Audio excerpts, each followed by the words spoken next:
Well, hello, beautiful Vermonters and everyone going through Vermont. Welcome to Vermont Sun and Shade.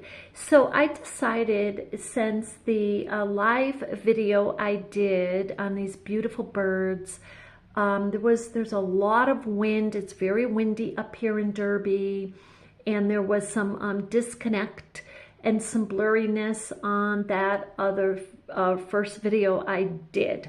So I decided to come back on and do another video and then just download it for you. So I'm going to go through this again, and this time you can see the picture as I'm talking.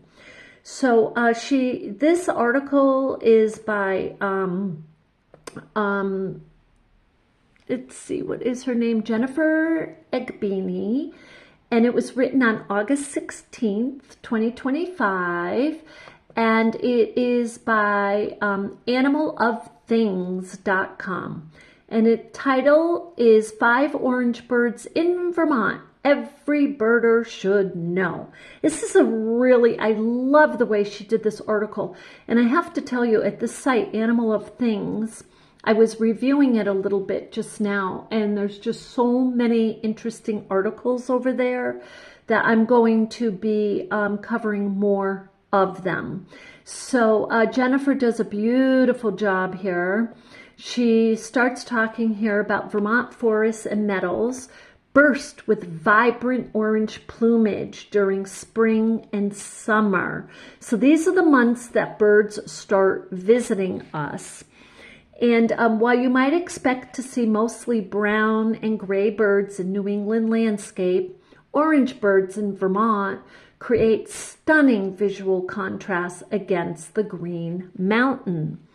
These brilliant species arrive during peak migration periods and establish breeding territories throughout the state's diverse habitats. Whether you're scanning treetops for flashing orange patches or listening for distinctive calls, Vermont orange birds reward the patient observer with unforgettable encounters. It is difficult to see some of these birds. And we're going to go over why. She talks about the habitat that they're in. So if you're a birder and you're trying to get to a certain place, you got to get to the place where they're breeding, where they're living, right? So from the flame-colored throat of the Blackburnian warbler to the bold patterns of an American redstart, each species brings identification challenges and behavioral characteristics that make bird watching in Vermont endlessly fascinating. So I just want to, whoops, sorry about that. I just want to bring this one over if I can. Yeah, right here. And sorry about that. We'll get this right. And just show you the bird as I'm talking. So this is the Baltimore Oriole. And so the Baltimore Oriole stands as Vermont's most recognizable orange bird, with males displaying brilliant flame orange plumage contrasted by deep black wings, head, and back. So their wings, even though like the article is saying they're black, they are black, but look, they have light gray on them. And then the head is black, yes, and the back, but even the back has a little light gray. And the beak to me looks like a light gray, and the tail is black. But it is difficult sometimes when the birds are, like the same size and same coloration. Some of them are slightly different designs. So these striking songbirds arrive in Vermont during early to mid-May, coinciding with the emergence of their preferred insects and the blooming of fruit trees. that provide nectar. So, you know, this is the time of year, it's spring, when they all start coming to Vermont. You'll mostly encounter Baltimore orioles in open woodlands, parks, and suburban areas with mature deciduous trees. They show particular preference for areas near water sources, and they love and favor, okay, the elm, maple, and oak. They love elm, maple, and oak trees for nesting. So if you have any of these trees in your garden or around where you are, that's something that you may see the Baltimore oriole. So males establish territories by singing from prominent perches, producing rich whistled notes that carry considerable distances. Key identification features. The males are bright orange underparts, so right here, and black head, wings, and the female, black head and wings, and the females are a yellowish orange with brownish wings and pale streaking. So the females do not have any black markings. They have yellowish orange and brownish wings with pale streakings. They're about 7 to 8 inches long, and their beaks are slightly curved. So here's a pro tip. Baltimore orioles are attracted to orange fruit halves. So if you have an orange and you want to cut it in half and put it out, or some grape jelly, just remember the sugar will probably attract other little critters and insects and whatnot. And specialized oriole nectar feeders. So I didn't know that they had specialized oriole nectar feeders, but they do. So place these offerings in an open area where the birds can easily spot them. So the next bird is the orchard oriole. So I'm going to go over here and just go down to get that picture. That's the orchard oriole. Is that gorgeous? I mean, look at that bird. The orchard oriole presents more subtle orange palette compared to its, I'm going to see if I can put this over more. Yeah. Orange palette compared to its Baltimore cousin, with mature males displaying rich burnt orange or chestnut coloration. So that would be right down here below the neck and on the chest area and a little on the wings there. Just go up and look at this full picture. Is that gorgeous? Okay. The smaller orioles arrive in Vermont slightly later than the Baltimore orioles. So, you know, orchard oriole, just think of it like this. They are going to be found, yes, in the orchard. So they typically start appearing in Vermont in late May and early June. In Vermont, orchard orioles prefer edge habitats where the forest meets open areas, including orchards, parks, residential neighborhoods, and scattered trees. They're less common than the Baltimore orioles, but they can be found regularly in southern Vermont, warmer valleys. So, okay, so this one you may not see as much. Okay, you may not see the orchard oriole, or you may see it in the southern part. So it likes the warmer climate. So we unfortunately probably won't see it up here. But this little chart is wonderful. It just tells you the time of day that you might see the orchard oriole if you're going to see it. In May, it's arriving to the territory. So you'll see it most likely between 6 and 9 early in the morning. From June to July, it's nesting and feeding, and you'll see it in the morning and dusk, and dawn and dusk. And then in August, you will, it's it's post-breeding flocking. So its babies are grown. You'll see it in the mid-morning. And in September, it starts to leave. So the common mistake is that many birders will confuse the female and the juvenile orchard orioles with other yellow songbirds. I totally get that. Totally get that. Look for the slightly curved bill. So they're saying its bill is slightly curved here. And the way they hang upside down while feeding. Oh, that's adorable. Kind of like a little bat. And behavior typical of orioles.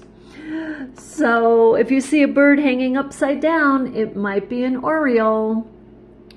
So, oh, look at this. Okay, check this one. I can't get over this one. I know I covered this before, but this bird still is just so beautiful.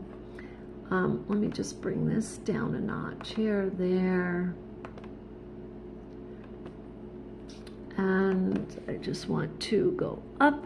There we go. Okay, so this is the Blackburnian warbler.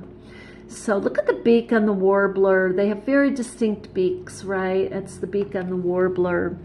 So this is the Blackburnian warbler. Is that gorgeous?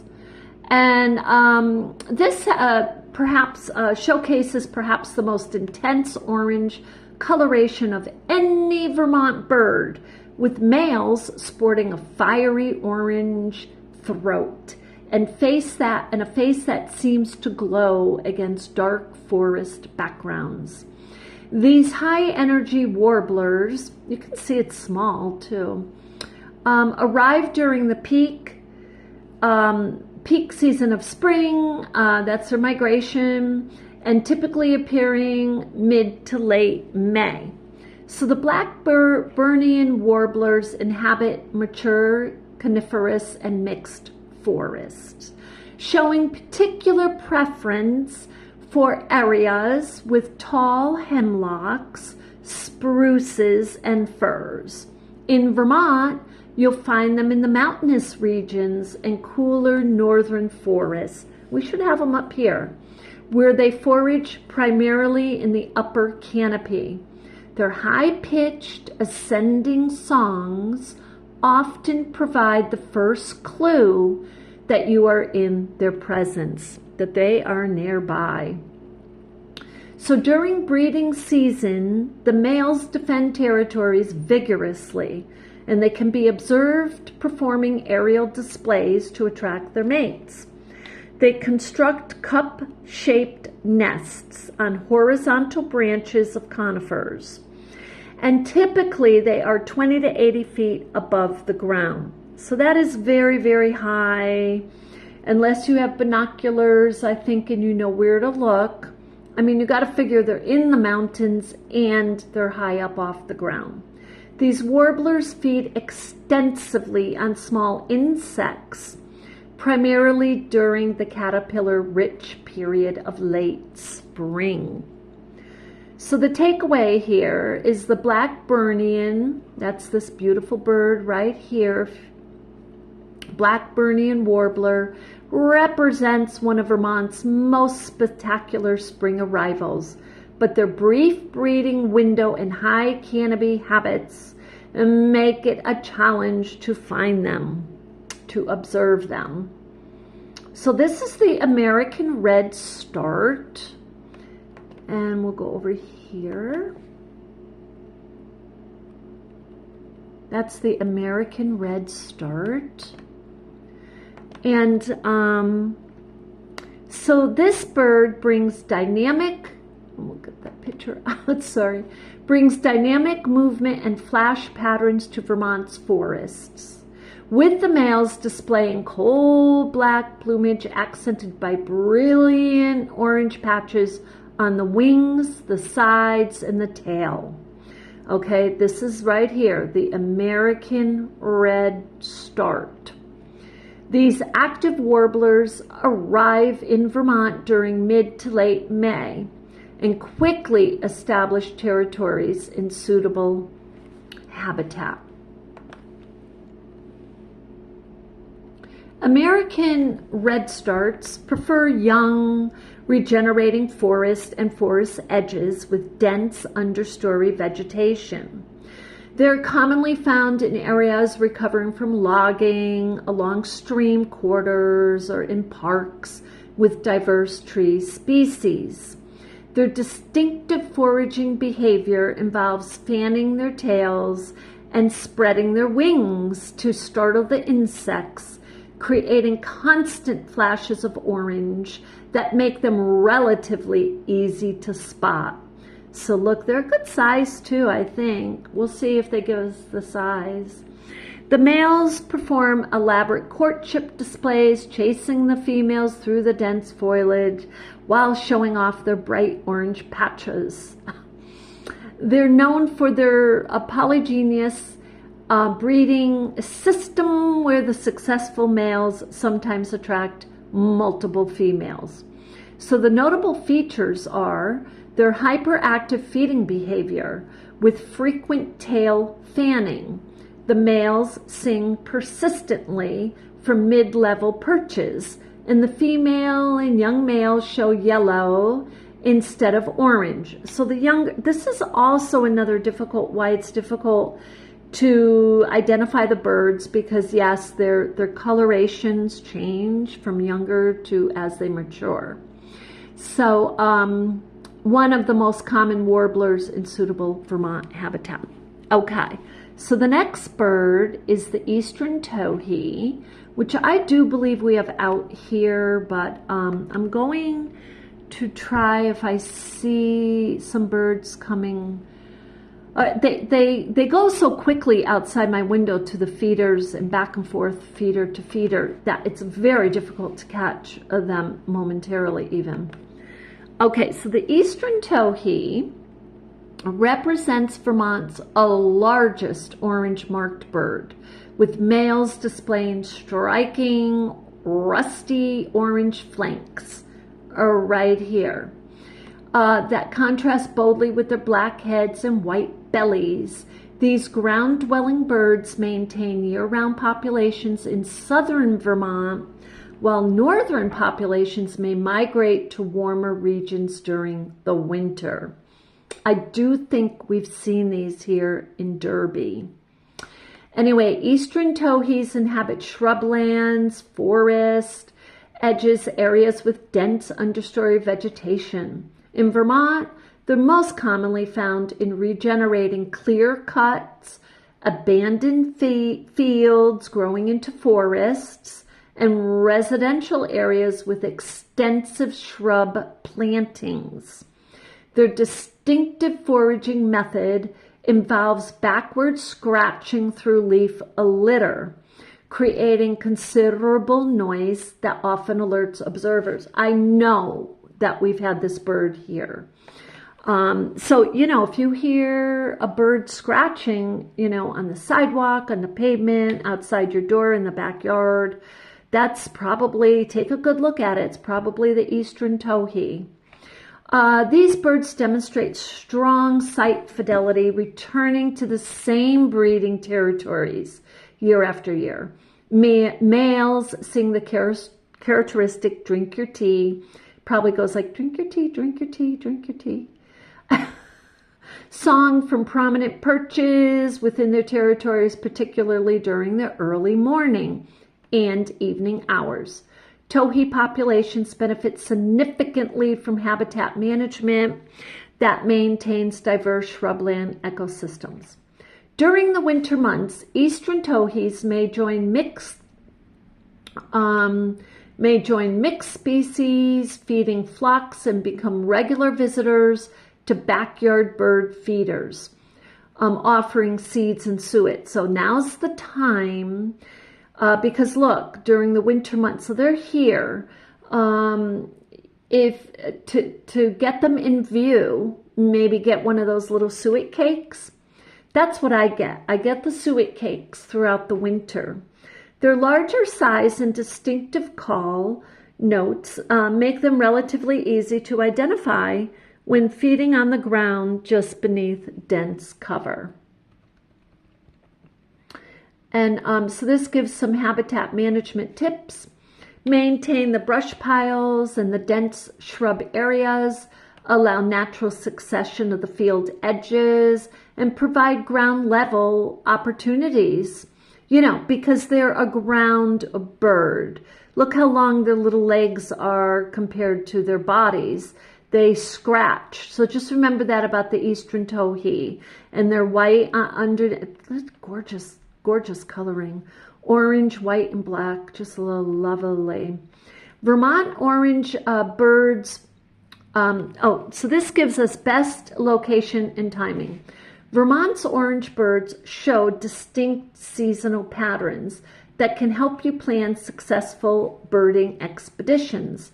Spring migration peaks during mid-May through early June, with most species establishing breeding territory shortly after their arrival. So the morning hours between 6 and 10 is the best time if you're going to try to see birds. That's the best time to see our orange birds. For Baltimore and orchard orioles, focus your efforts around the flowering fruit trees, the parks and the mature shade trees, and suburban neighborhoods with diverse landscaping. And let's also mention orchards again. Blackburnian warblers require trips to Vermont's mountainous regions, and mature coniferous forests, particularly areas above 1,500 feet. So if you go to Cambridge, Vermont, and you go up to Smuggler's Notch, it's a very popular touristy area, you'll probably see these gorgeous, gorgeous birds. American redstarts can be found in virtually any forest habitat with adequate understory, making them accessible throughout Vermont. So if you're coming up to Vermont or you live in Vermont, keep your eyes out for the American redstart. I'm going to keep my eyes out for that one. I'm pretty sure we have not seen it. We do have an American goldfinch up here, but not an American redstart. So that one's a little bit bigger than the goldfinch. But the eastern towhees require more specialized shrubland habitats, but require patient observers with extending viewing opportunities if you're going to see them. So that is the article, and I do hope that you enjoyed this. I know that I did, and I thank you so much for being with me today, and I send you a love and light.